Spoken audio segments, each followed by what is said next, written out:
Okay, we're live. Hi, this is William Ramsey. Welcome to William Ramsey Investigates. On tonight's show, I have a returning guest. We talked back before the pandemic started, so it's been almost a year and a half. We talked in March.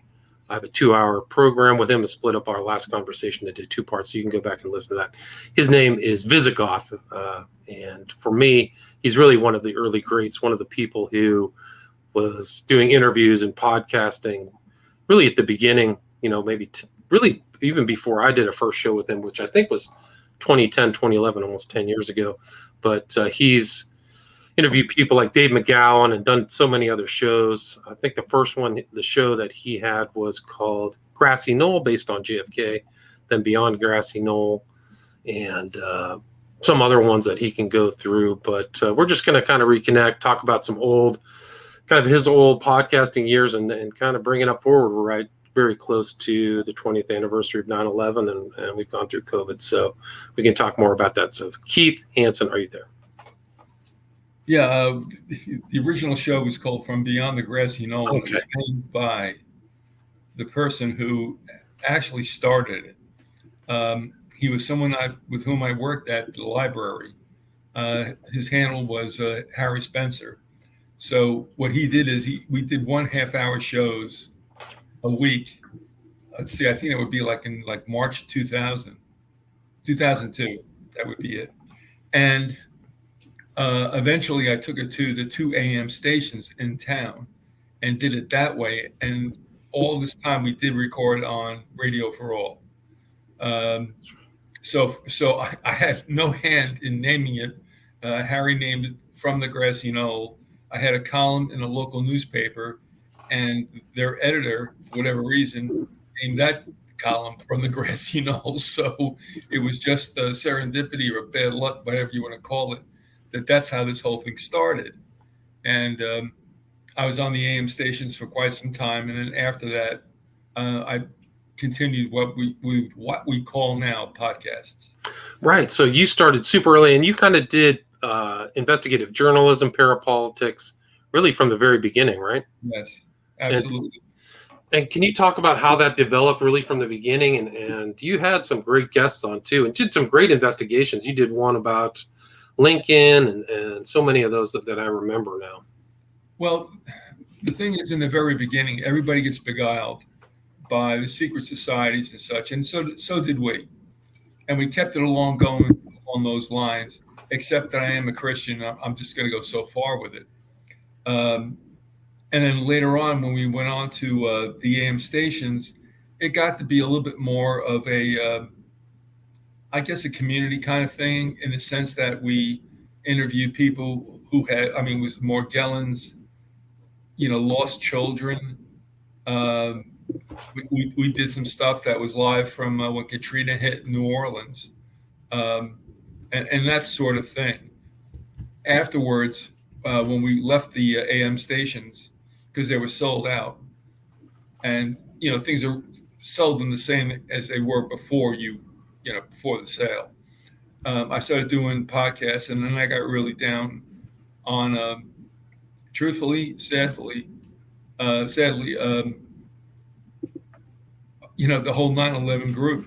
Right. There were so many frauds in there. It was like beating back ants, because they were just mucking up the whole thing, and it was not it's a very distasteful thing to do, but that's the way it has to be, because you realize barbarians are inside the gate, and that's what happened with us.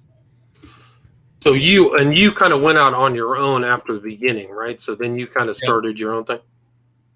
Yeah, it was. Harry Spencer stayed with me to start the show, platform the show, and he can still be heard on shows that we did.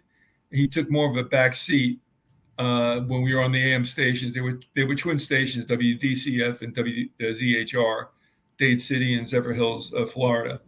And I'm not really sure why that happened. I think I just felt like I don't know. That he just kind of lost interest in it. I wasn't sure, but everybody loved him because he was the one that busted my balls and really played the jokester to my straight man thing, which I really wasn't used to, but everybody loved it, and it did work. But he faded away, and then after that was over with, then I started getting serious about some other problems. Because to be honest with you, I had to be. My goal was in the very beginning to find out the way things really were, Right. and I got distracted, and I did shows that people like to see, but I don't, or hear, and I really wasn't comfortable with it, so I had to haul it back in and head toward where I wanted to go, and that is what are we doing? What is going on here, and what's the real deal? Right. I mean, you just accrued so much experience too during all of those years, all of those interviews, some of which can still be found. I think you turned into the Alembic files, right? So it went Beyond Grassy Knoll, Vyzygoth, Alembic. We've talked about that in the last interview as well, but it just like you really were one of the early ones who got accrued all of that knowledge and was able to distill it. Would you share kind of what your conclusions were? Well, I'll tell you, with regard to 9/11, that was very key. At the time that event happened, I actually was in northeastern New Jersey. I was 8 miles across the river from what was going on that day, and it was a spectacular day. But when I went up there to visit the old hood, it was my wont to go ahead and keep my cell phone in my pocket and just walk around. And I had no idea what happened until I went to visit the friend of my late mother to see how she was doing. And she said, "Oh, isn't it awful?" And I'm like, "What are you talking about?" And she brought me into her living room, and I saw the towers crumble. And I said to myself, "That's a controlled demolition."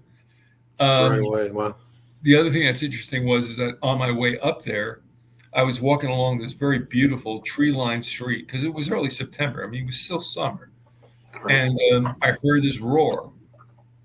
And Teterboro Airport is very near where we are. A lot of rock groups would fly into Teterboro in their like dilapidated, like B, whatever they were, planes. Right. And then just ferried across to the Meadowlands.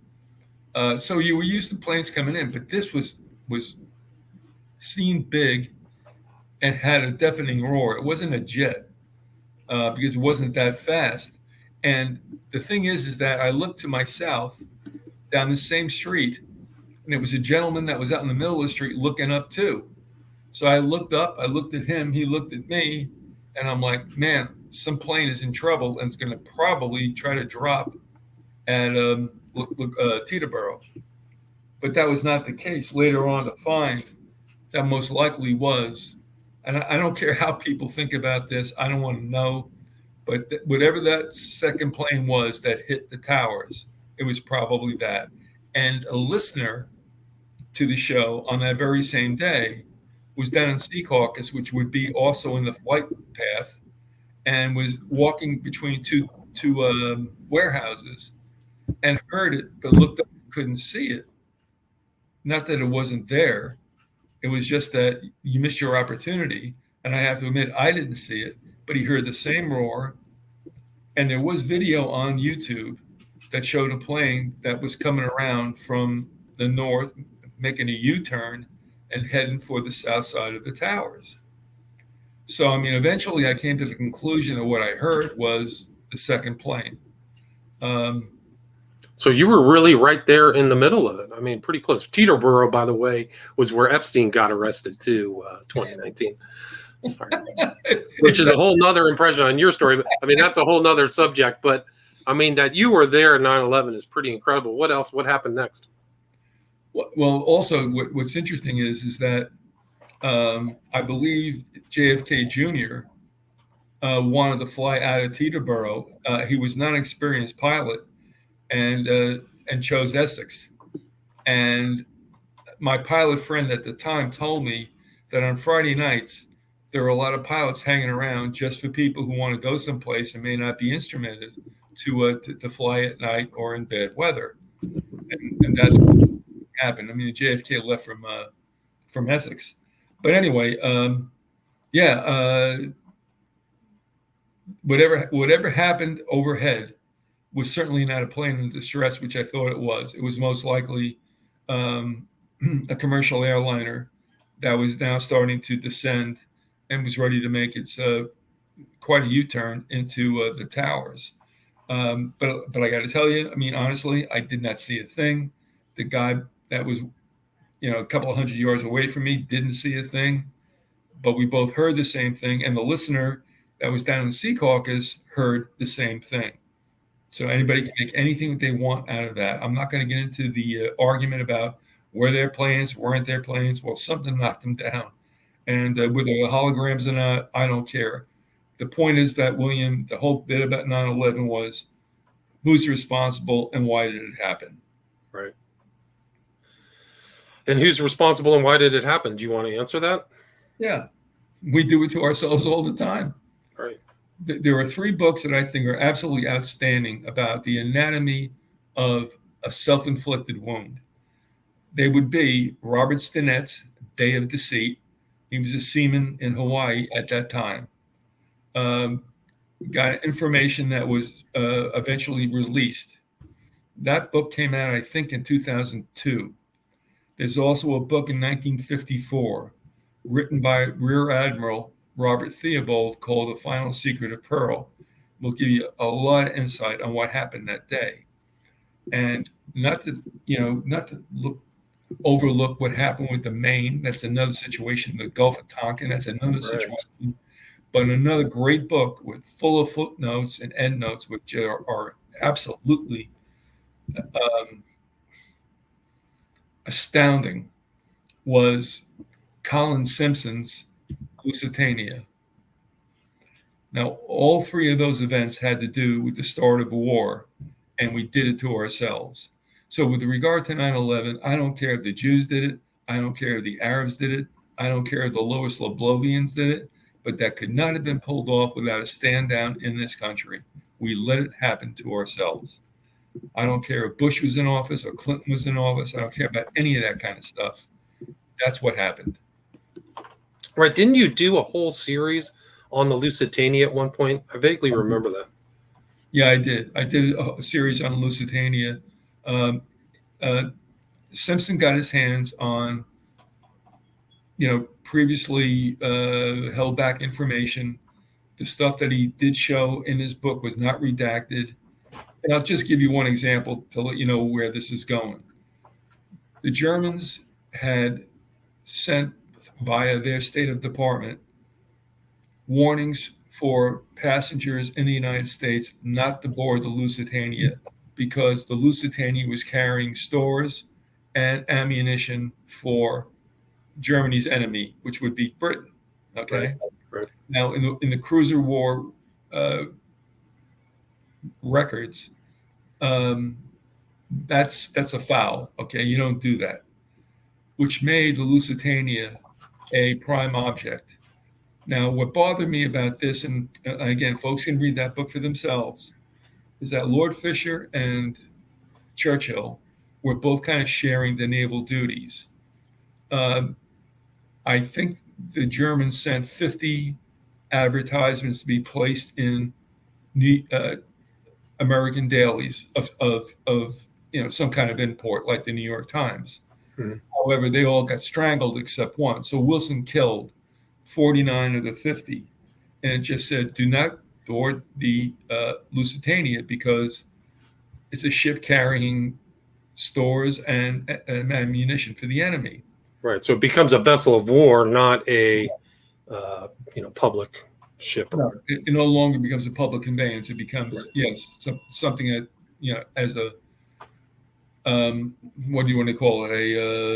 A vehicle of the military ship, really. That's right there. All right. So 49 of those did not make it. Churchill, strangled them all, and they let the people get on board. When the ship sailed, as it was passing underneath Ireland, headed for I think it was going to Liverpool, I'm not sure.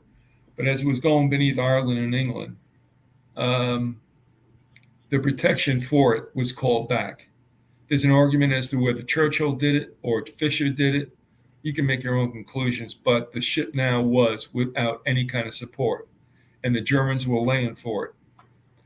Now, the Germans fired one torpedo, and this was fair game. This is what they were trying to say, and they were right. It was fair game. They shot one torpedo. It was more in the aft, but there were two explosions, and they said we did not shoot a second torpedo, and they produced evidence of such. So the point was it sabotage from within, or did the stores, the munitions rather, ignite? Because the plane was not the ship was not at all sunk. It was listing, but it was not sunk. And then after that, they called back any kind of rescue service. So here you got the ship now not sinking, able to be rescued, and none of it happened. Right, and that was the whole thing about the English were trying to get the U.S. in the war. They needed an excuse. Who was the interest of this Lusitania going down was really the British Empire at that time. So they were the one who's really benefit. The Americans are outraged. It's a huge public outrage, right? All these civilians go down, so it plays right into the hands of the warmongers. It did. I mean, it took a year or so, but I mean that was the cry then. Like remember the Lusitania, and the Germans, laid out everything they could. I'm not a Nazi sympathizer, but they were within their rights to do what they did, and it was almost like they were challenged by the Americans to see if they would do that. And of course, the Americans didn't care because they allowed the passengers to go across on the Lusitania, and obviously most of them were lost. It was a tragic event, and it involved babies, and I mean it's bad as you can think of. It was.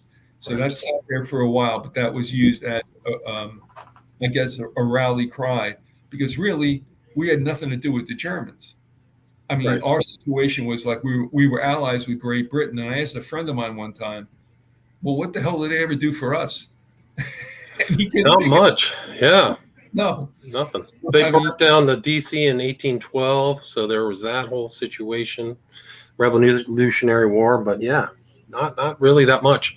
And that was interesting that Crowley came to the U.S. to get the U.S. into war with Germany, 1914. So there's all these ties into the Lusitania. Yeah, Crowley was on one side of the faction without a doubt, and of course there were certain, obviously, German sympathizers all over New York, right? Especially because shipping was the way to go in those days. You didn't have planes, so that was all about shipping, right. And so you hear about all intrigues about what was going on the docks in New York. They even got the mafia involved, especially in the Second World War, right? To actually ferret out, Axis agents. So it's a wild time, and you couldn't tell who was who by their uniforms. Right. No, it really was. I mean, New York was really something else during that time. What you and I talked about Viereck, right? I think you mentioned Viereck, Viereck, who was a German sympathizer. Yeah. Yep. Yeah. So the Lusitania is just one of many. So Lusitania, the Maine, which is the Spanish American. So these huge events were these very well-known entities, ships at the time, right? Were like just like you said, very important. So these kind of vessels are going down. Tonkin, it just happens every 20 years almost. Well, the thing is there is a false flag trigger, and I'm expecting another one. In fact, I put much stock in the book that was written by Brzezinski in 1994 called The Grand Chessboard. Now that's a riff off Sir Halford Mackinder's extrapolation, if you will, in about 1909 about whoever would win the last war and gain the last empire would do so by obtaining the heartland, which really is the Ukraine and not the Slavic states, but the Muslim states that are above it.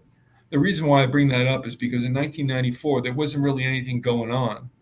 I read the book in 2002. Mm-hmm. So Brzezinski writes it, and if nobody knows who Brzezinski is, he was like the advisor that never goes away, like Kissinger. Right. His daughter is now with CBS News. Minka or something like that. Yeah, right. Minka. Something. It's not a dog name, like a lap dog name. I don't know. Sorry, that's terrible. Yeah, but Brzezinski was around, but he's like a Rockefeller front man, so he was always a CFR and writing these books. Yeah.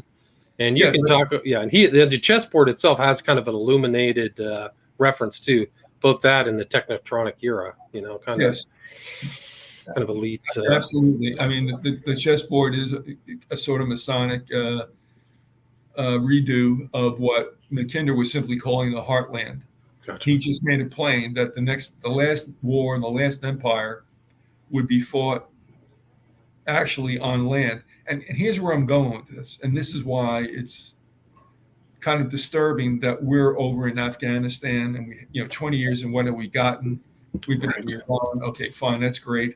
But you see, we're the interlopers. We are not land-based. Our protection has always been two oceans. But now we're going to go ahead and go across one ocean and try to continue to supply a fighting force over in mostly Afghanistan and Israel or whatever. What Mackinder was saying was turn the globe around so that we're outliers and understand that whoever fights on the Eurasian continent doesn't need a navy. Right. They can use the air and they can use the ground. This is not going to be a problem for them supply-wise. We have the problem. So the thing is that we're not looking too good, and I would call this Custer's last mistake, if you know what I mean. Yeah, I mean, it doesn't look good. The whole situation is a catastrophe, really. Well, and to hearken another thing, I mean, take this for what it's worth, but I mean, the German Rosicrucians who keep their place in, I think it is Quarrytown, Pennsylvania, they consider themselves the rightful heirs of the German Rosicrucians, who are the true Rosicrucians, as opposed to the Rosicrucians that are out on your coast, somewhere up, I don't know. San Jose. All right, San Jose. So they're the old time. They wrote a book that was ghosted by a name by Prewington called the Meniscus Chronicles. That would be Man ISIS, okay? Now, I don't know if we talked about this at all, but the thing that struck me was they created a scenario where they said that the old world would finally reap vengeance on the new world and basically kick its ass. Because remember something, we're a rental. We've always been a rental. That's all we are.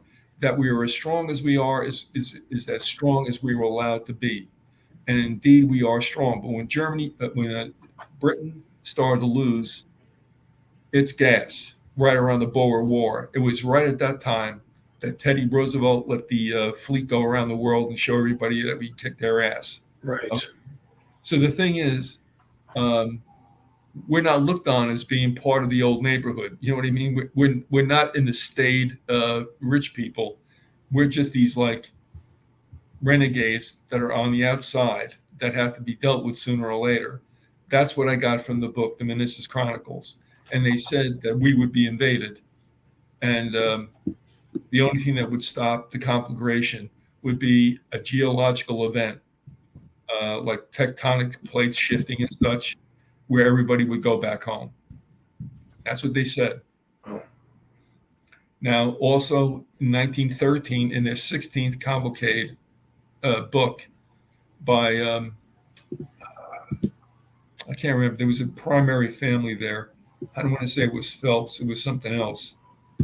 But anyway, they said that eventually Mexico would be brought back into like the womb, and then the ascending eye would be placed atop the pyramid, and things would be right as they were in the old days.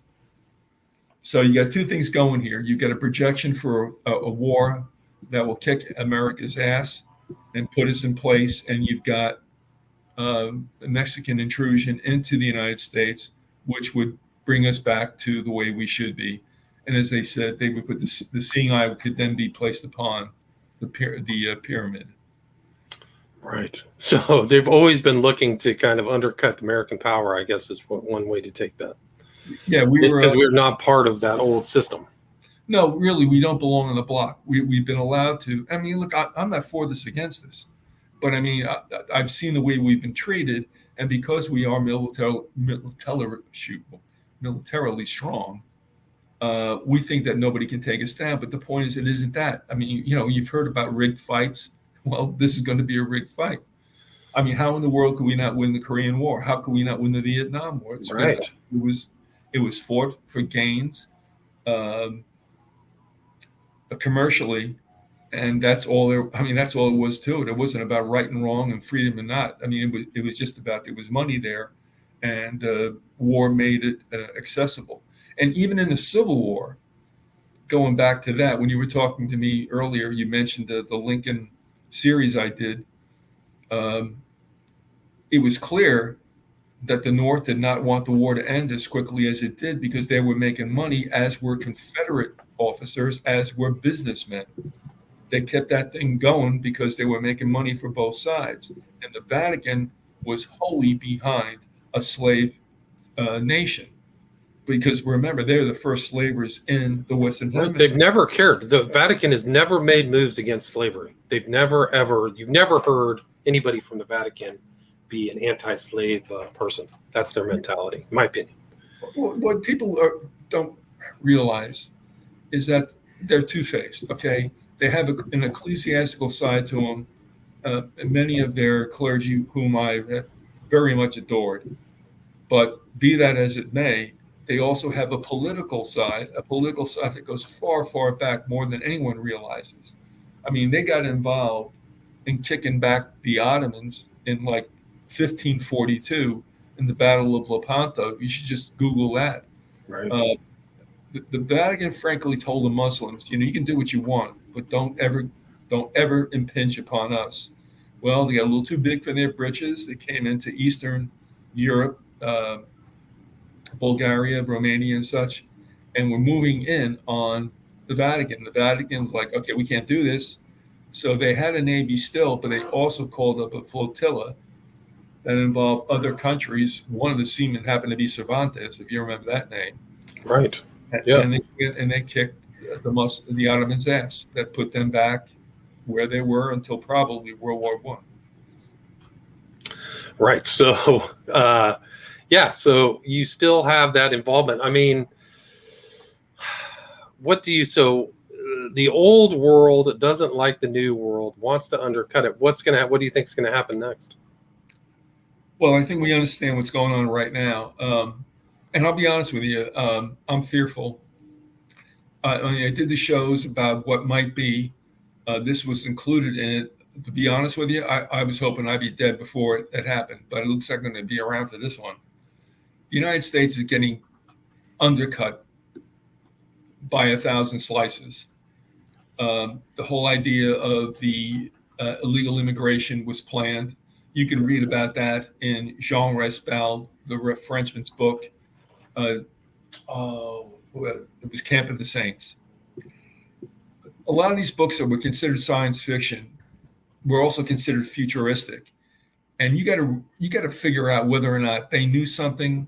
I don't believe they pulled it out of their head, or I think like Philip K. Dick and a lot of other science fiction writers, they were probably privy to stuff, and they did it like Asimov's The Winnowing, which I think we're going through right now. This immigration that happened, we didn't get stupid about keeping people out. I got nothing against Mexicans or any Latinos, but the point is there's a front door to go through that everybody used. All right. Raspail's book talked about an overrunning of prosperous Western nations by third worlders.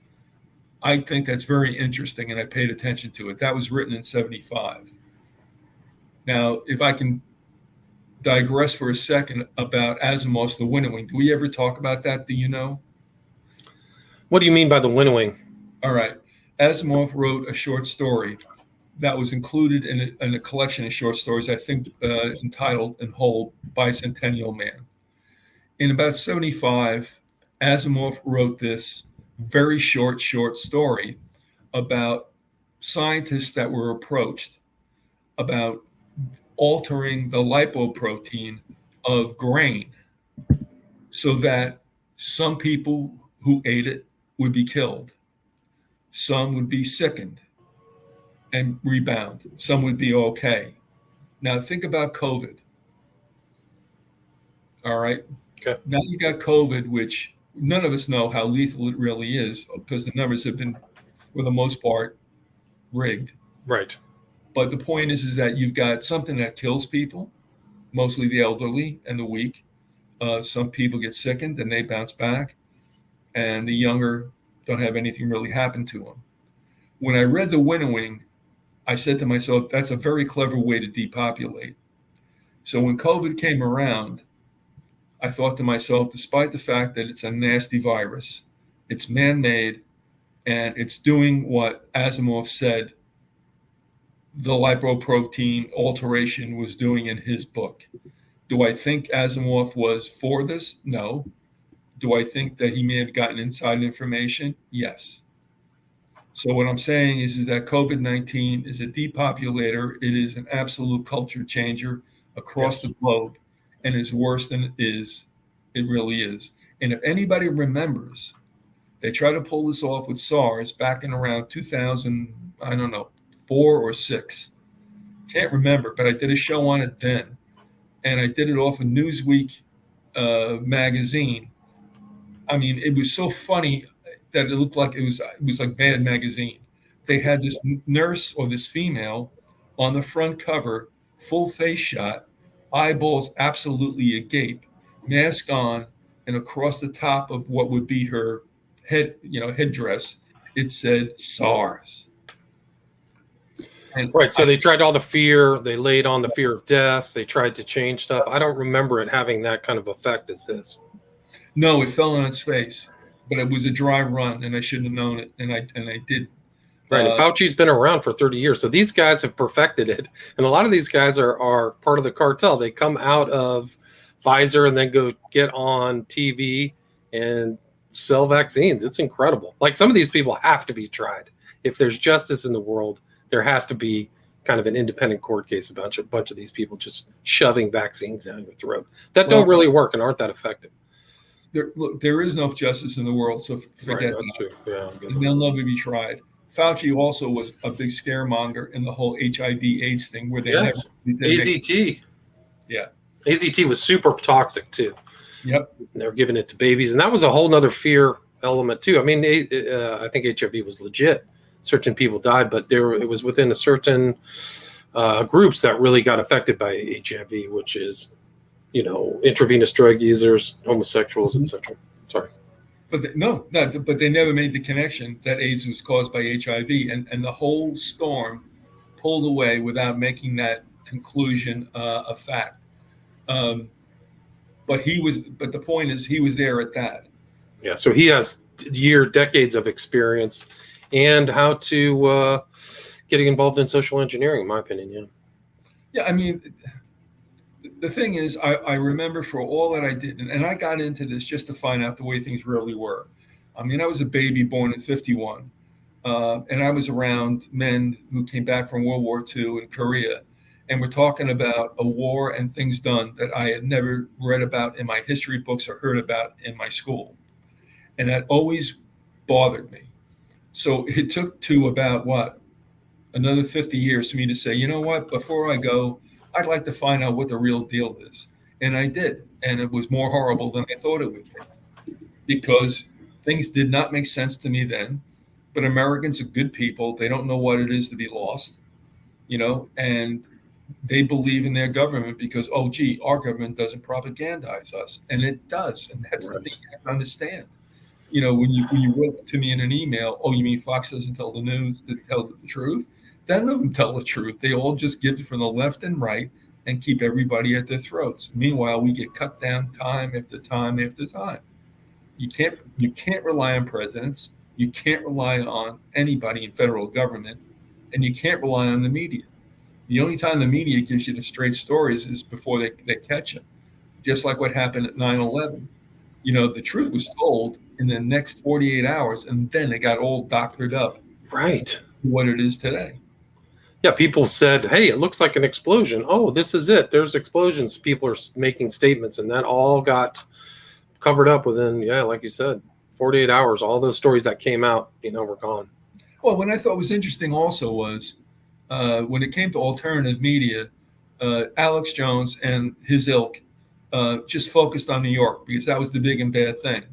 They didn't talk about DC. They did not talk about Shanksville. And those two are the bigger stinkers that you've ever seen.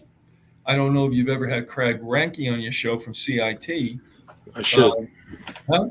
I should. Yeah, you should, because I tell you what, that child put his foot on the ground and talked to people, and you can see it on his website. And you can find, I mean, the bottom line with that is no plane hit that building whatsoever. Not even that supposed whatever that was, rocket or small plane. That was CG, without a doubt. The Pentagon is ringed with video. Right. Okay, it's part of its protection system, and none of it was used. And they copped the video from outlying stores so that nobody could touch that. That was a colossal farce. And so was Shanksville. Absolutely unbelievable. And if you want me to, I'll share a story with you. Please do. All right.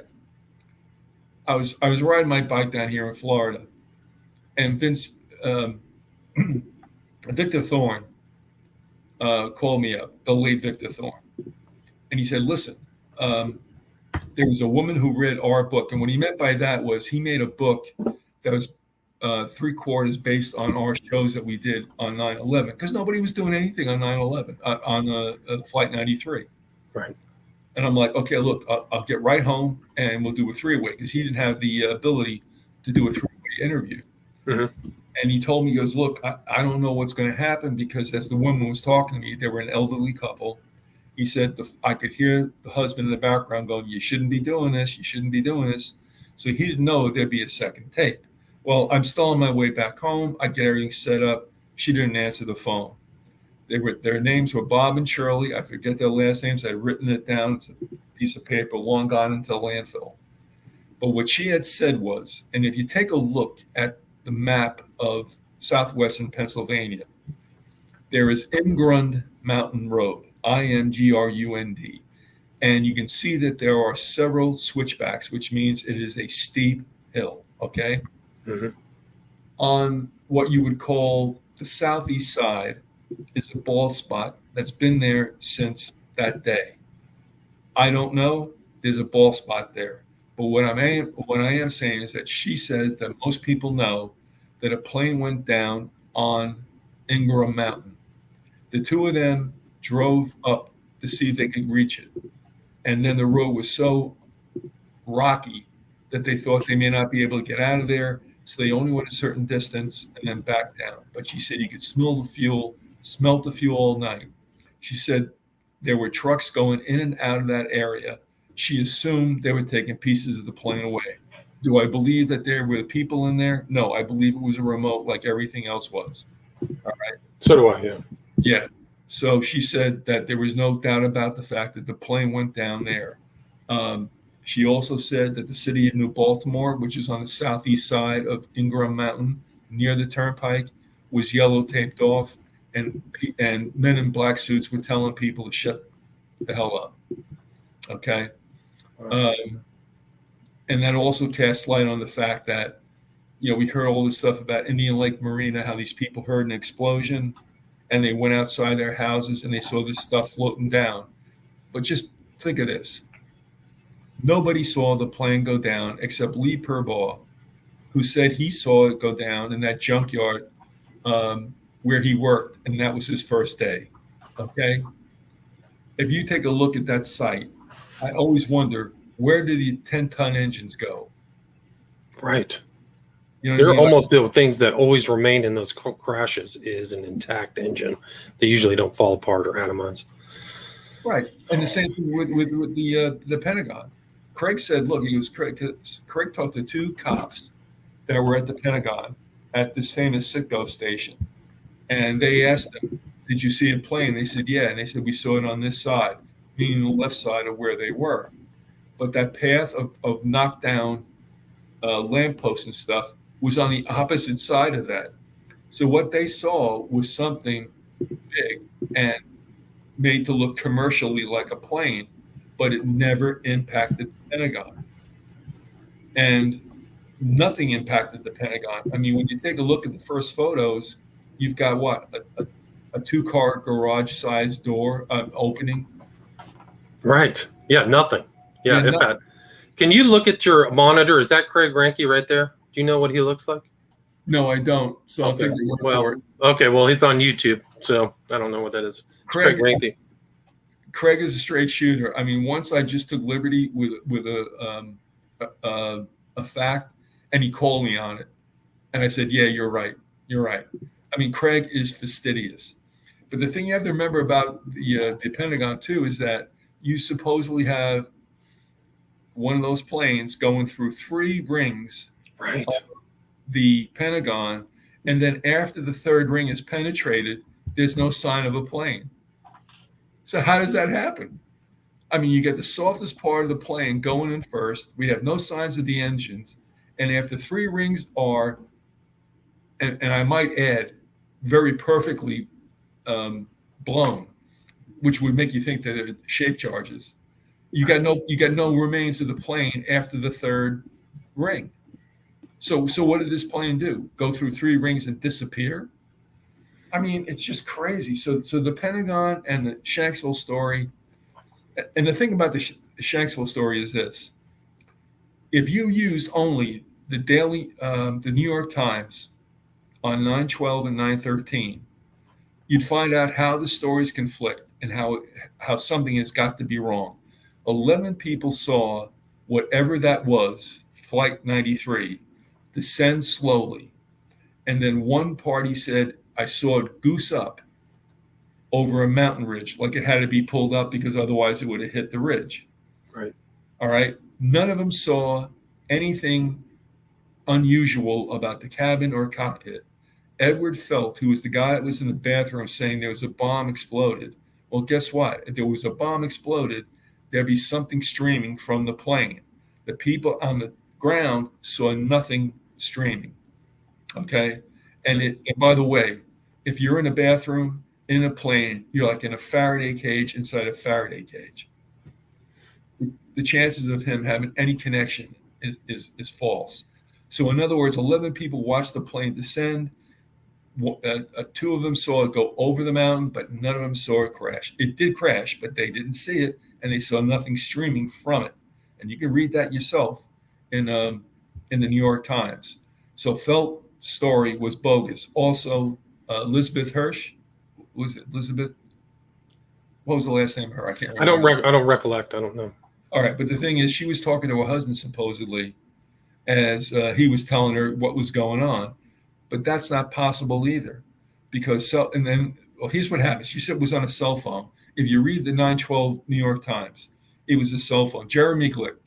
Jeremy Glick. That's right. And those cell phones didn't work from planes at that time too. 2001. Right now. That's right, because the technology was pointed downwards, not upwards. Right. And the second thing is they're going through zones so fast you can't hold on to a connection at all. The only time I was ever able to keep a connection going with a cell phone was when we were landing and we were below the towers. So anyway, she's talking about how this is going on and how she gets the police in on it. Like, what are they going to do in West Milford, New Jersey? However, in 2004, in a Reader's Digest with Oprah on the cover, Elizabeth is revisited to talk about that day. And parenthetically, and I'm saying this deliberately because it didn't sound like it was her vocabulary. It seemed like it was implanted in, and she goes, and no, it wasn't a cell phone. It was a seatback phone. Right. All right. I mean, yeah. Wasn't all of those so-called calls fake or had that element of staging to them? For even what was the other one? I think it was, what was the one? I think it was 93 and I think it was just 93, right? Those are the ones that all had kind of fake things, if I remember. It's been a while. No, it has been a while. And I mean, we supposedly had a phone call from, I don't know, a woman that was a personality on CNN or something like that. She was in the back of it. Right. I remember her. She's the one who hit the Pentagon, right? Yeah, but the thing is like that phone doesn't stretch that far. I mean, the courts did not go that far. So, I mean, as much as I don't weigh out, she was like Ted somebody's wife who. Right. She was that lawyer's wife, if I remember. Right. So the thing is that it is full of holes. And when I'm contesting without going on anymore, and I could, even with Jamie McIntyre and his first two, I guess, reportages of what he saw Right. at the Pentagon. Right. I mean, they stay away from them because it's got the biggest amount of holes that you could find. That's why everybody stays on the towers. Right. No, it's a good point. Yeah. Very good point. Now, if you want to do the towers, I'll tell you what I. Yes. Okay. Yes.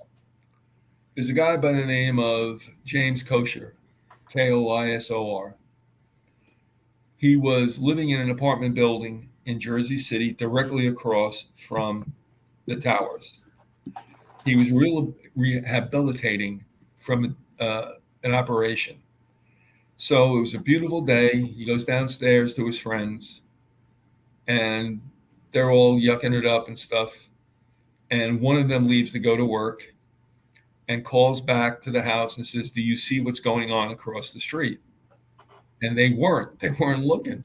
I mean, think what you may. Here's the towers on fire, and they're not watching. I mean, because it's there all the time. You know what I mean? So It's like, don't even watch.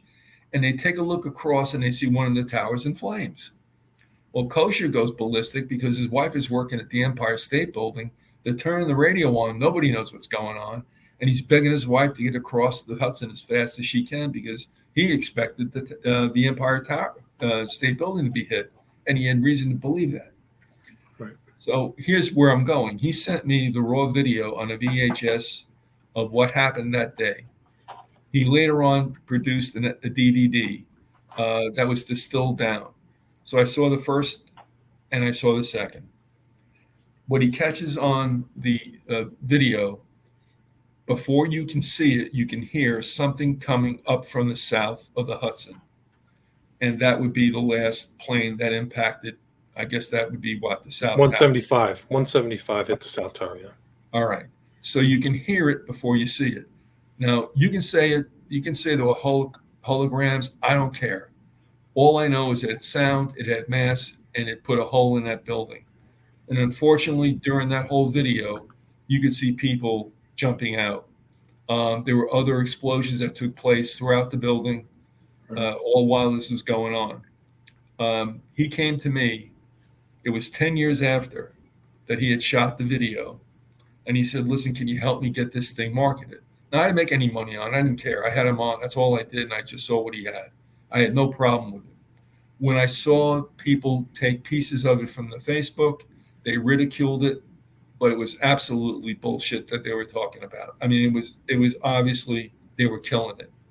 I don't care, again, if it was holograms or not, but there was a plane. And what he said what was interesting, and I think you might remember comments made in all the videos that are on YouTube, that the plane didn't look like a commercial plane. Right. Yes, I've heard that. All right. And he said this, and he said he was exaggerating because he just couldn't come up with something better. He said, "That looks like a Cessna." That's what he says on the tape. But it can't be a Cessna when you realize it. But it wasn't the size of a commercial airplane. And you've heard probably that declaration from a worker of, I don't know, from one of the airlines who was in the street in New York that day saying, "But it doesn't look like a 757. Right. It didn't have the markings, too. If I remember, it was mostly silver. So it didn't have the look of a commercial plane with the, all of the painting and stuff like that. Well, that's what always struck me, too, because, I mean, the second plane impacting, it was just like, I don't know, would you call it like some kind of marine green or something like that? Kind of, yeah. Like an off silver, yeah. Yeah, it didn't look like it. But the thing wasn't the size either. So there again, you have something going on there. And right. And here's where I'm going with all this. Here's what happened. Groups formed groups, and they got into, well, was there a plane? Wasn't there a plane? Right. I love Dave from Blint 9/11, but I tell you what, he's killed more interviews than the Lone Ranger. honest to God. And it went on for years too. Like, and that was the core. If you didn't believe this, then it was actually very illogical. But if you didn't believe this, everything else you said was nullified or gone. Right. That was the way they structured it. Yeah, which is nonsense. And I asked people, and I did this with the Uticans for 9/11 Truth, and they agreed. They just laid it out for people as to what happened. They didn't get into whether there were planes and no planes. If you want to lose an audience fast who might be wanting to listen to you because they think maybe you're telling the truth, you tell them that there's no planes there, they're gone. Well, I can just to interrupt, Keith. There was a woman on the ground at the second plane who was literally walking down the street, minding her own business, and a piece. This is a factual story. You can go find it. A piece of the landing gear flew out of the building of 175 and hit her. And she became paralyzed. She had to go to the, I don't remember what the final outcome was, but she got hit really hard with a piece of the wreckage. And you can go look that up. So if that factually happened, that means that either something real hit the tower, or those floors had been set up with a fake thing that nobody saw and shot out through an explosion, piece of a landing gear from some type of plane. Right, which is the second part is not believable. And what happened was it was like Uncle Remus and the tar patch. You know, people come by and they get caught in this discussion and they never emerge from it. Right. And the results of it most likely is, oh, it's all bullshit. And it's not, because the United States has a history of allowing this to happen, and they did allow it to happen on that day. Now, I'll tell you another story I got from Tom Scott Walker, who was on twice. He's out there somewhere. I caught him just before he was moving out of Louisiana. But Tom Scott Walker was a architectural photographer who was living up in Woodstock, New York, a place I know very well, to work in the city. And he thinks he got invited to a seminar, if you will, by the Rockefellers.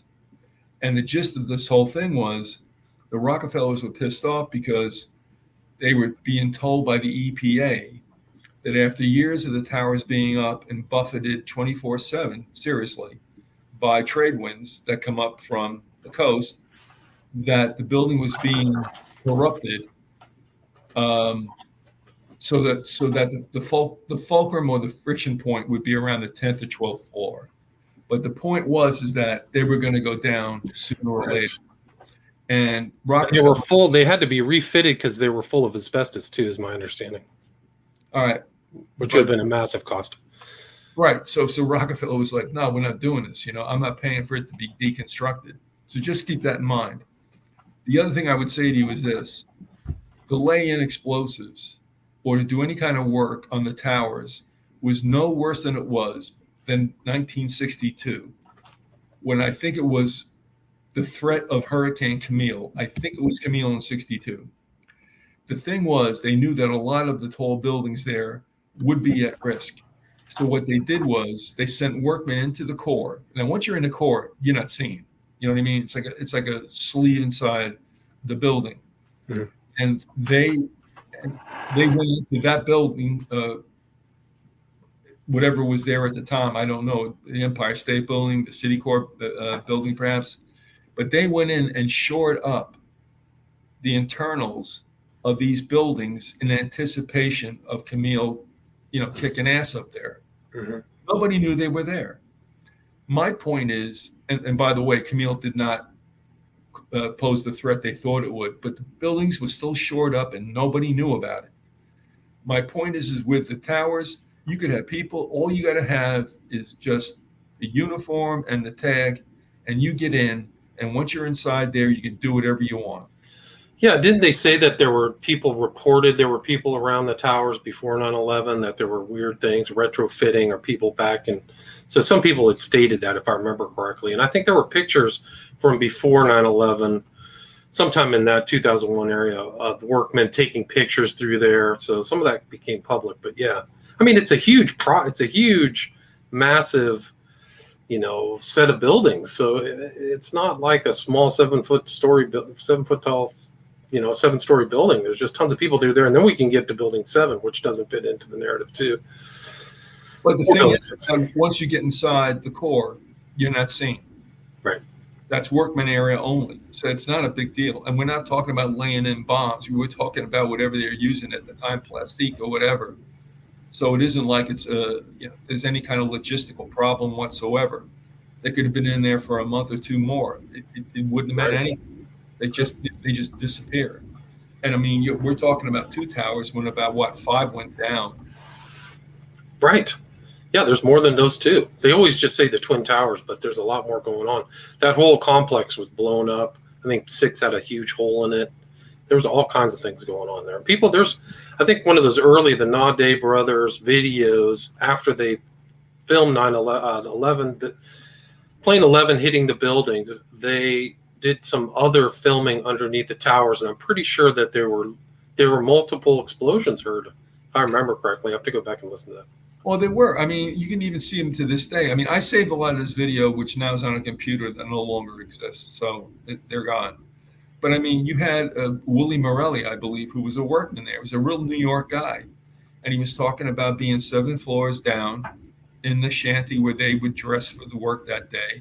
And he says he was blown from one side of the building to the other, and they thought that something had fallen off some kind of dock down there. I mean, we would be absolutely amazed by what kind of activity goes on below ground in these towers. I mean, it's like a city unto itself. True. Yes, that's true. I've been in some of them, and it's uncomfortable, but it's amazing. But the thing is, Morelli said, yeah, he got blown from one side of the shanty to the other, and they heard that a plane hit up top. Well, I can understand him saying, okay, let me put 2 and 2 together. But the point is that whatever happened on the 140th floor or 70th floor would not knock him loopy 7 floors down. Right. What that was about was blowing the towers off their moorings so they would not be connected to the ground any longer. But he didn't know. But you can still listen to him and what he had to say. So, I mean, again, the story about planes knocking down 2 towers is bogus. Totally bogus. Absolutely bogus. And I think there were firemen who, like, the Yes. towers were going down, and they were running down the stairs, and they got to like the 4th or 2nd floor, and the towers literally, they looked up and they weren't there. So they didn't collapse upon them like they should have with this force of like pancaking. Yeah. But they literally got to like the 2nd or 3rd floor and looked up through the stairwell, and there was no building. So something very strange happened that day. Well, I think that was Ladder Company 7, if I remember, when the guy goes, and all this bullshit was boom, boom, boom, all that stuff. Right. So yeah, they knew something was going on. And when they showed some of the street scenes from the tower, flat on the avenue, they didn't include the sound because the sound gave away that it was a precursor to the collapse. Right. In other words, all you see is the collapse. You don't hear the booms, and that's what the firemen were talking about. And I mean, I had on what was his name? William. Or you remember that one? William, I don't know which one. I listened to a lot of your shows, but I can't remember the individual ones. But I remember listening to a lot of 9/11 stuff. The Uticans for 9/11 Truth, I remember very well listening to them. Yeah, the guy came on who, here's what happened. This guy comes on, Alex Jones. But Alex steps on him so much, I can't hear this guy answer questions in full. Right. And as I'm sitting there, and I don't mean to bang on Alex. I mean, I think he sucks, and I think he's part of the problem. Yeah, well, I agree with that. I mean, also his interview style is terrible. He talks over his guests constantly. Yeah, all the time. You remember the name, huh? William what? Okay. The mine's a terrible thing to lose. But anyway. So there's a William formerly on your show. Yeah, he was on. I'm like, I got to talk to this guy. I mean, I can't listen to this. This is like, just a bad interview. And I called him up and I had him on. And he was on like 2-3 times. And he was talking about what was going on there. He was out of Pennsylvania. He was called out the second day. And they amassed at Caven Point or somewhere near Staten Island. Liberty Island, to be brought in when they finally could clear away enough crap to let other EMT units come in. And it was he that said, I looked at firemen that were talking to men in suits and turned absolutely white. He said, so they were, and here's where I want to go with this also. With that story about Bob and Shirley in New Baltimore, New Baltimore being the city southeast of the crash site and right near the Pennsylvania Turnpike, they said that the people were being talked to and just told basically shut up. So I mean, don't think that the suits weren't there and enforcing the edict, Right. and that's why poor old Bob probably didn't allow Shirley to come on the second time. And I'm sorry because I never got a chance to talk to her or record that. And I mean that again that sounds like bullshit, like like it never happened, but it did. I mean for Victor to call me up and say, listen, where are you? Can you help me out? And I'm like, yeah, all right, I can. I just stopped my bike and rode back home, and we couldn't get it done, and she wouldn't talk again. He did definitely write a story on it with pseudonyms. But the point of the matter is that people know that nothing dumped at the 9/11 Shanksville site. Nothing. Yeah, it's incredible. Wasn't Victor Thorne up there? Wasn't he in Pennsylvania in that area? Well, Victor and Lisa lived in near State College, which was pretty much dead center of Pennsylvania. Gotcha.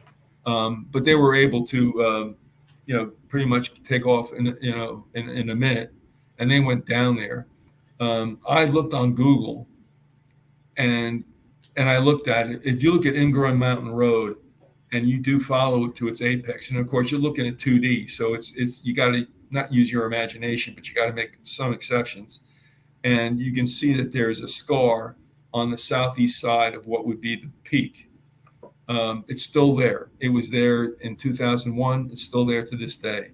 Whether it was a burn, which I would assume it was, or whatever, it still exists. Nothing else does.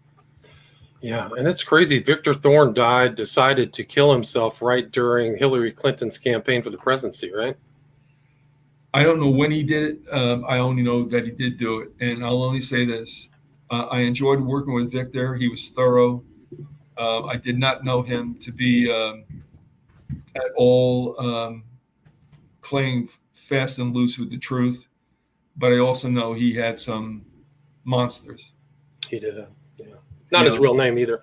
I mean, yeah, so that's a loss. He wrote a ton of books. I know that he was doing a lot of trying to do, honest research. So yes, he did. In fact, I'll tell you what, when you talk about the old days of this whole 9/11 stuff, I only came into it in 2002.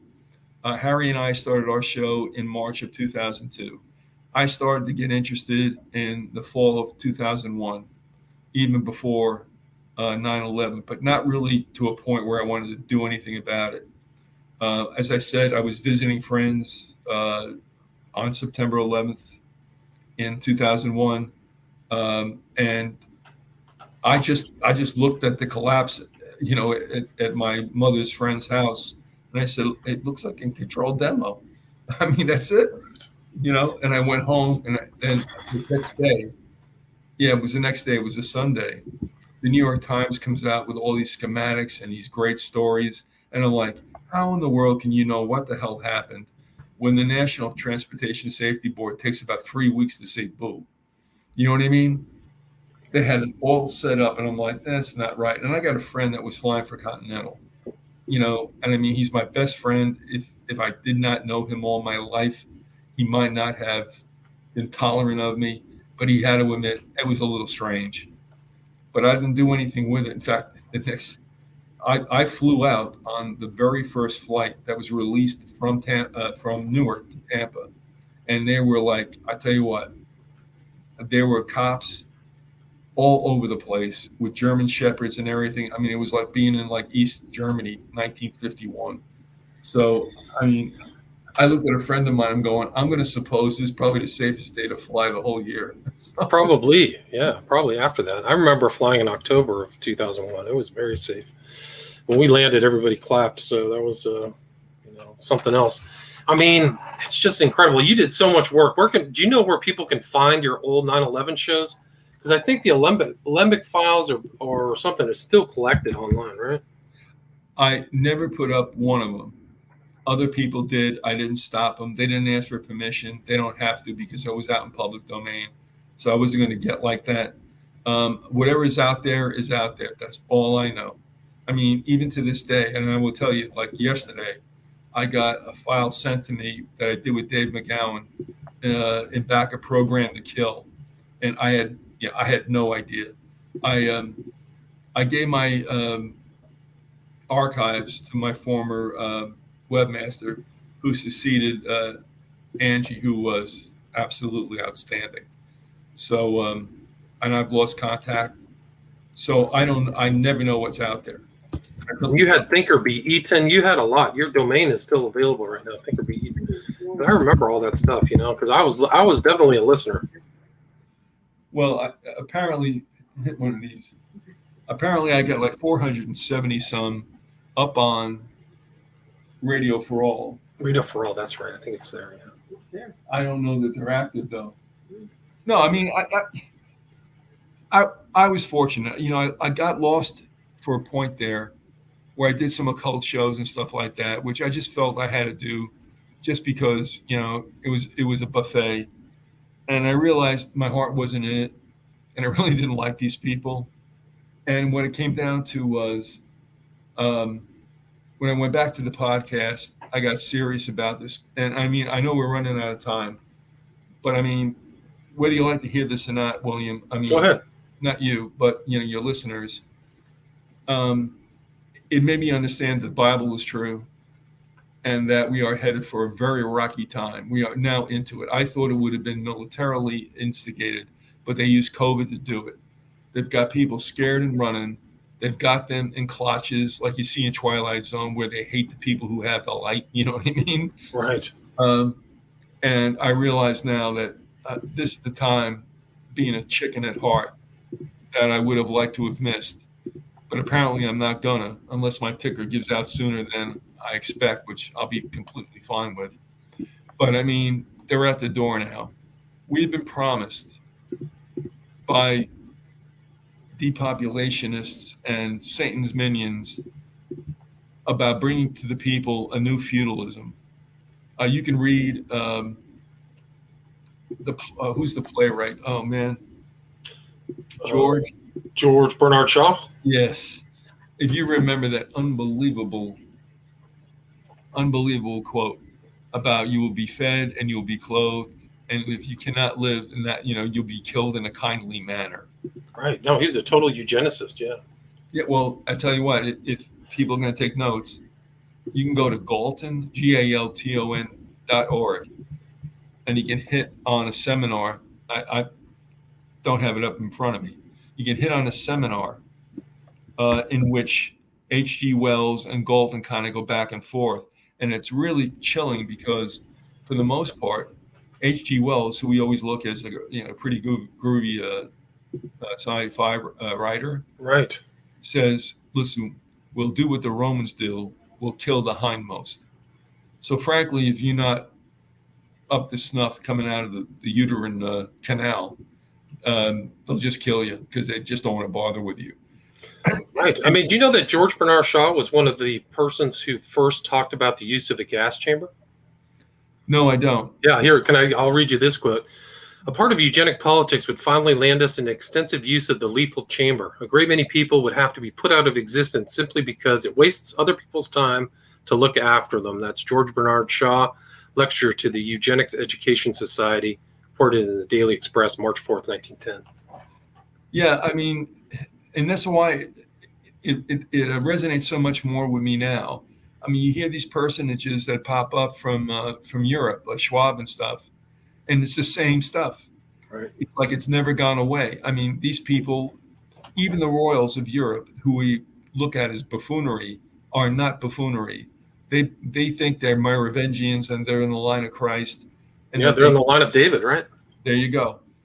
And the fact is that they know what's best. And I'll tell you what, truthfully, it is the old Roman Empire kept intact, and they are going to rise up again when the time is right. And that time is happening now. I mean, when I see the commercials that are out there now, I mean, it's absolutely chilling what they're promoting, and we're headed for that period. So, I mean, in our school districts, with it takes a village to raise a child, which always gave me the creeps, and rightfully so. I mean, what you're looking at, if people were to look at the 10 planks of the Communist Manifesto, you'd find out that like 9 of them have already been Right. inculcated here. Right. And it's for a reason. I mean, it's not anything about, Russians or anything like that. It's got to do with control. And these people for centuries have promised us a new feudalism, and that's where we're headed. Yeah, I mean, it goes back to Crowley, talking about people with the quiet wisdom of the cattle, talking about he's a neo-feudalist, aristocracy, whatever word he used. Not an aristocracy, but a aristo something. But yeah, so he's using these words like, I want an aristocratic revolution, against. Well, even if you read Plato in the Republic, I mean, what he says is that, the children have to be separated from the parents and brought out into the countryside and taught by the philosopher kings. So there's always that element out there, and it's here again. And it's because it comes from the dark side, and it will stay until the time comes when Christ will return. And one of the reasons why I'm so out of the loop these days is because I spend whatever time I do pretty much in the Bible, because I see it completely as the truth, and I see it so much so as a salve to the wounds that we collect living in today's society. Because I mean, I wake up some mornings and I look outside and go like, "Who are these people?" So, right. Yeah. I mean, it's getting nastier and nastier. I mean, it's pretty nasty when I was younger. Now it's super nasty. If you say the wrong thing, they'll come after your job, your livelihood. It's bad. It's like body snatchers, invasion of the body snatchers now. Well, the problem is, and there's another thing. Orwell told us this was coming. When Orwell wrote 1984, he knew exactly what was happening. Orwell was sitting at the same table as the Fabians and others in what would be social engineering. And if you read 1984, which should be taught in poli-sci and not in English, right. You'd realize that what he was telling us was true. I mean, changing the past, destroying it, destroying language, everything. It's all there. Yeah. So it has happened. I consider Orwell or Eric Blair a good guy. Huxley somewhat, but the two of them together kind of fill in a lot of gaps as to what's happening now. And then when you look at other books, and I want to tell you that my getting started on this had a lot to do with going to a graduate program up in Goddard College. And my thesis was science fiction writers of the mid-50s and why they predicted as much gloom for the coming century as they did. Well, I tell you what, I think it didn't make for great reading, but it was certainly right on the head. Right, prescient. Yeah, absolutely. It's grim. Look at the news today. Look at the corporate media. It's literally trying to kill you with misinformation. It's literally trying to kill people during COVID and all this other stuff. I mean, it's just incredible. Like, you would think that your tax dollars or something would go to something else, but nope, you don't get that. I mean, I got a couple of questions for you. One is, you've had so many great guests like Dave McGowan, Alan Watt, who recently passed away, which is a loss. A lot of people don't know the name of Alan Watt, which is a loss, because he was really one of the first people who was talking about kind of the scientific dictatorship and the eugenicists and things like that. Can you talk a little bit about Alan Watt? Regarding both, I will miss Dave McGowan forever. Okay. Yeah, me too. I wish he was here. He's just an excellent researcher, and had what I love about people is when they have a self-deprecating sense of humor. I think that's so great, that they don't take themselves seriously. And he was a personality. And I mean, I'm not going to tell you there's not a day that goes by. There's probably not a week that goes by that I don't think about it. In fact, somebody sent me just 2 days ago an audio of me and doing a Program to Kill. Alan Watt was besmirched because he supposedly ripped off somebody else's research. I don't know if that's true or not, but I'll only speak to Alan as a person that was good with his time and a straight shooter, And yes, he was very, very interesting to discuss things with, and we had a pretty good thing going. I'll also tell you that real favorites of mine were, oh man, brain's Well, all over. think about it, because Alan Watt also was one of the first pre-internet guys. I think that he was writing his manuals and his scripts and printing them out through a printer. So he was very much kind of like a pre-internet pamphleteer. So he was really trying to get the word out. So I think he just died this year. I don't think he was. I think he was, in his older years. But yeah, I used to listen. I went through a phase where I listened to him all the time. Like I learned from him what I needed to learn and kind of moved on. Well, he was a very gracious guest, and of course he had the brogue, which makes him easy to listen to. And he was always there for me, and I had no problem with him whatsoever. Andrew Colvin was another one. We did a series of 1 year. We did every one. This is the month that was, which is based off an English show. This is the week that was, and that was a big deal. And also, oh my God, I feel so bad about this. Gordon Comstock. I used to listen to you in Comstock all the time. Gordy, yeah, Gordon, definitely without a problem, yes. Yeah. And Eric the blacksmith. Yeah, you had some good ones, and I did that show with about Hollywood. We talked about Hitler too. His name was, I can't remember now. See, my memory's not that good at all. Also, Adam Gorightly. Adam Gorightly, yeah. I just talked to him this year. He just published a new book. I don't know if you know that. Yeah, he did. He put out a movie also. Nice. Cool. He's busy. But he did something that was really interesting. I see what's out there. My wife's showing me what's out there on YouTube. That's scary. Yeah, I'm trying to find it. Daniel Benkowski is another name. Benkowski, yeah, I remember Benkowski. He was wasn't he a magic, a literal magician or something like that? Yeah, something to that extent. Yeah, he was. But I have to tell you also, I'm just looking at this now, and Joanne showed this to me. I think the only existing interview with James Montgomery. James Montgomery, you reference him all the time too, right? Or far from you. I did a 2-hour and 28-minute interview with the informer who has passed away, and Montgomery. Montgomery was really audio shy. He really didn't want to do anything. Mostly we just interviewed. We just emailed, but he did come out for this interview. Montgomery was a little less emotional than the informer. And I tended to kind of lean toward Montgomery about, and this has got to do with the truths of America and all that other stuff. So anyway, Larry the contractor, was that right? Larry the contractor.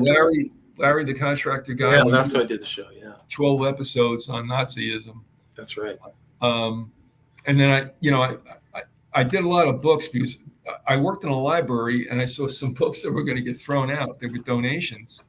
And this is the reason why the word doesn't get out. And it's because they are what they are. I mean, they're a little bit, to the left of right or whatever you want to call it. And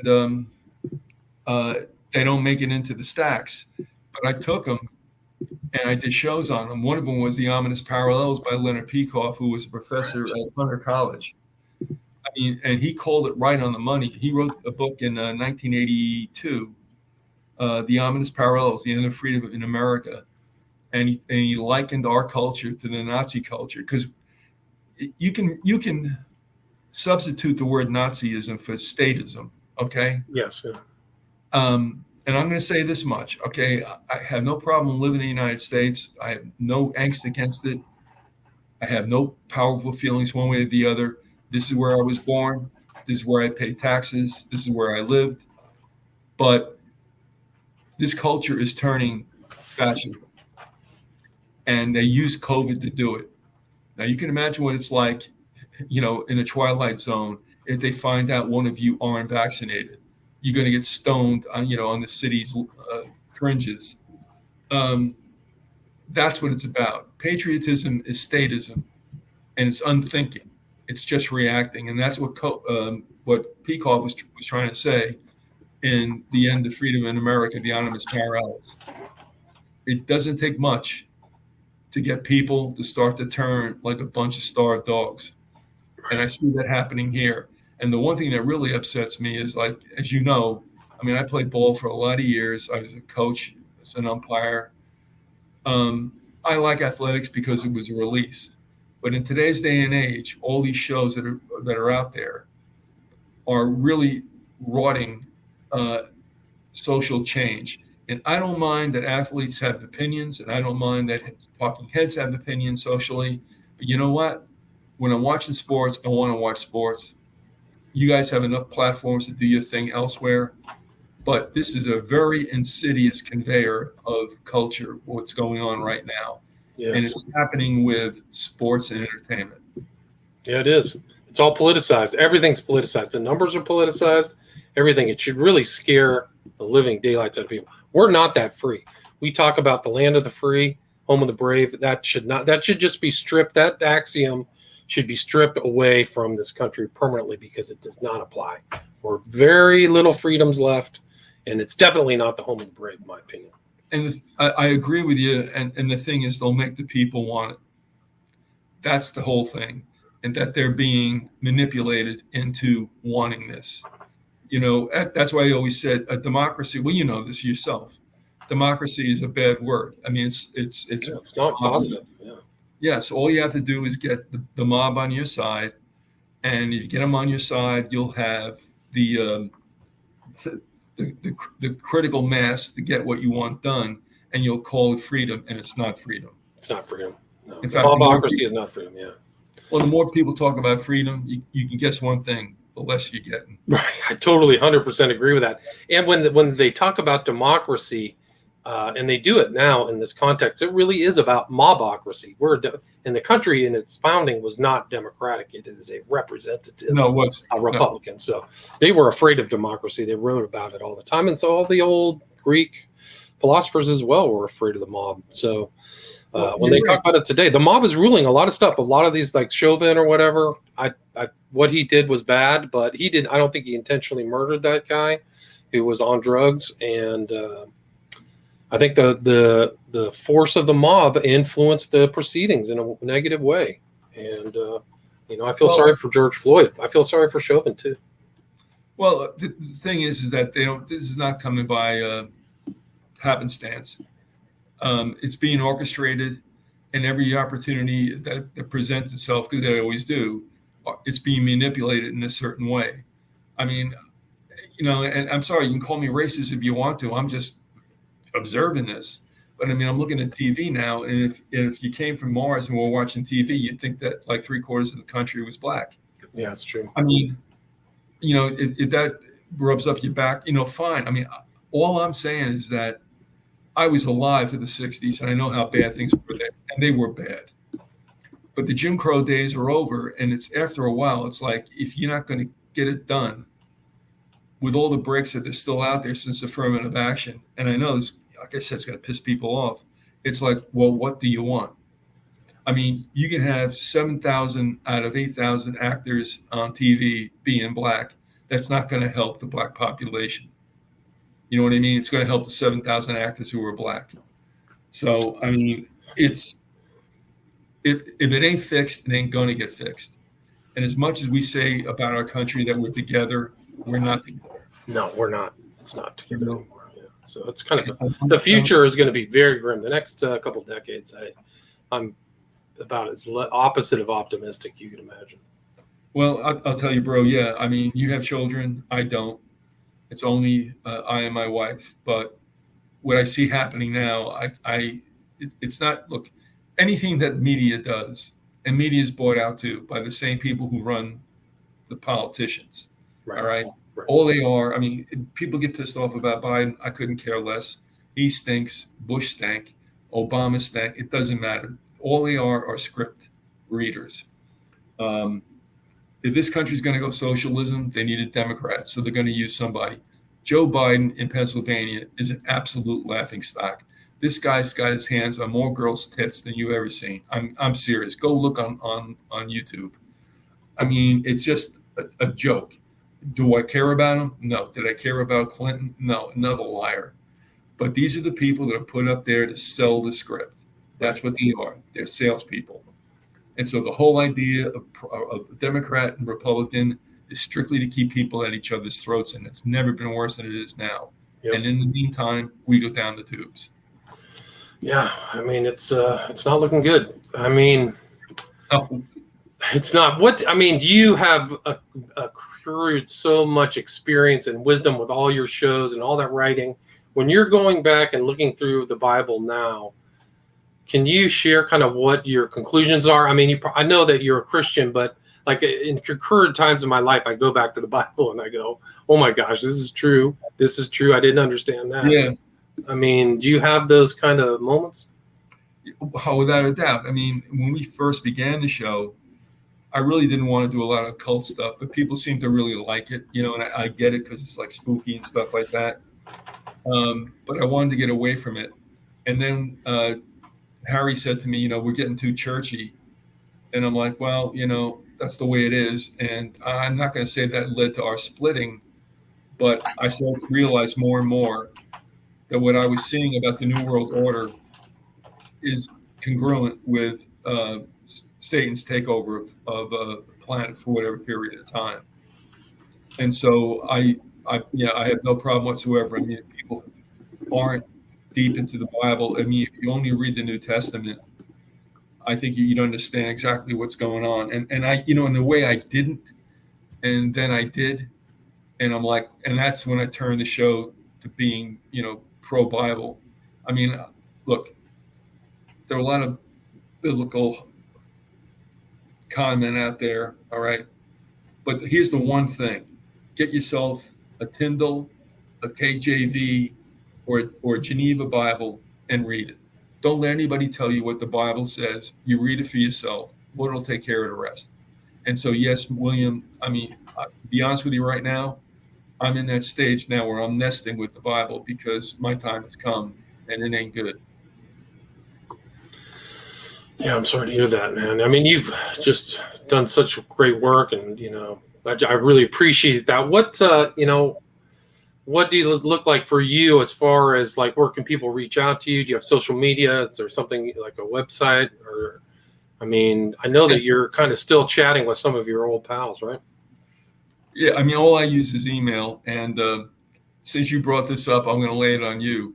If anybody wants to get to me, they should email you. That's fine, because I get a lot of emails. So you can send it to me, WilliamRamseyInvestigates@gmail.com, and I will forward it to Keith if anybody wants to reach out to him. I mean, we're at 90 minutes. I'll let you go. Is there anything you'd like to add? Anything I missed before we wrap up this discussion about really interesting topics, 9/11, false flags? Pretty much all the truth is a lie. That's pretty much what it comes down to. If you want to find the truth, you're going to have to go beyond what's out there as far as history books, textbooks. I mean, we've been propagandized pretty well, as much as we make fun of countries such as Russia and North Korea. Everybody works their people, and so do we. We're no different in that matter. If there's anything that we've had is prosperity, and it's been more freedom. There's no two ways about it. But they're shrinking, and the whole idea of what's going on now is to make all the countries the same. We're all going to be treated equally, and equally as dogs. And that's all there is to it. Until Christ comes again, we're going to see the hard side of life. And I'm sorry, but there's no two things around it. The cavalry ain't come to save us this time. Yeah, it'll only be on the return of Jesus Christ. So again, it's the Great Vyzygoth. Go check out his stuff. I'll put the link to radioforall.net, and I also know a couple places on YouTube that uploaded a lot of your old stuff too. So I'll put these in the show notes. And if anybody wants to reach out to Keith, they can send me an email. But Keith, thanks so much for your time, man. I really appreciate you. I appreciate your work too. Listen, I appreciate the fact that you were as ambitious as you were to get me back on. I didn't mean to be like that, but I got like a little situation here. And secondly, sure. I do know that, honestly, I know that you were grateful for me putting you on in the early days. Definitely. And I like talking to you. So.